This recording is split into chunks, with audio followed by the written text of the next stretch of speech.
गडियल मुफ़ादन वारे काउंसिल जो इजलास अॼु थींदो। डिजिटल आदमशुमारी जे नतीजनि ऐं रिपोर्ट जो जाइज़ो वरितो वेंदो। सूबाई हुकूमतूं डिजिटल आदमशुमारी जे नतीजनि बाबति मौक़िफ़ पेश कंदियूं। CCI इजलास में डिजिटल आदमशुमारी जी रिपोर्ट जी मंज़ूरी जो इम्कान।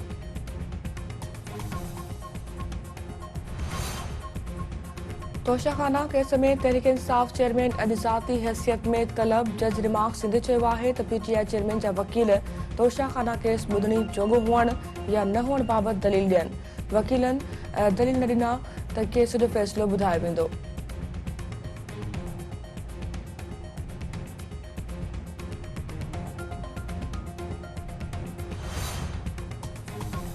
भारत तरफ़ां वालर कश्मीर जी ख़ासि हैसियत तब्दील करण खे 4 साल मुकमल। अॼु कश्मीर जे इस्तिसाल जो ॾिहाड़ो मल्हायो पियो वञे। कश्मीरियुनि ते थींदड़ ज़ुल्मनि ख़िलाफ़ अवामी मेड़ाका, रैलियूं, वॉक, सेमिनार, तस्वीरी नुमाइश ऐं ॿिया आगाही प्रोग्राम ॾिठल। कराची में JUI जी मेज़बानी हेठि PP मुख़ालिफ़ पार्टियुनि जो कठ। ईंदड़ आम चूंडुनि में गॾिजी PP जो मुक़ाबिलो करण जो फ़ैसिलो। सूबाई इलेक्शन कमिश्नर खे हटाइण ऐं नई आदमशुमारी तहत तकबंदियूं करण जो मुतालबो। गॾिजाणी में नून league, PTI, GDA, Jamaat Islami, क़ौम परस्त पार्टियुनि जे अॻवाननि जी शिरकत।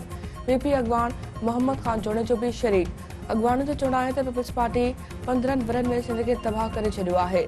ॿेट, जबल ऐं ॿिया वसीला विकिरो कया पिया वञनि। बेदारी मार्च ज़रिए अवाम खे PP जो मुतबादिल ॾेखारण जी ज़रूरत आहे। सभिनी जे गॾु थियण सां ई कामयाबी मिलंदी।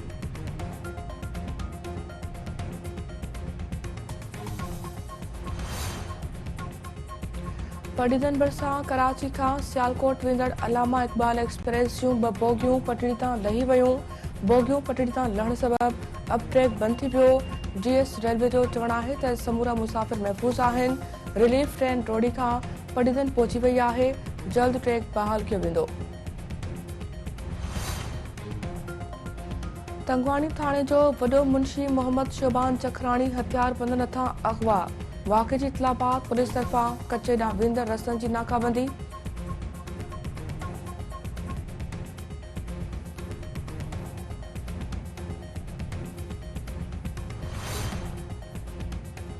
ऐं शिकारपुर वासियुनि सां मुल्तान भरिसां हादसो। हिकु ॼणो फोत, 2 ॼणा ज़ख़्मी। हादसे में भया हाउस जो तर्जमान सिराज अहमद भयो फोत थी वियो। फोत जो मड़ हाणे ॻोठु आंदो वियो।